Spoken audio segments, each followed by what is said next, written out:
In this video, I will show you how to adjust audio volume. This is our audio here, and I cut it into two.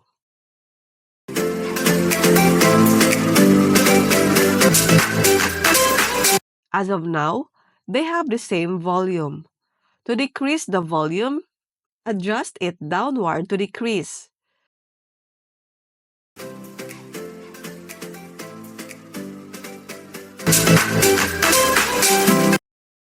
To increase the volume, adjust this upward. Let's try also to decrease the volume of the adjacent audio.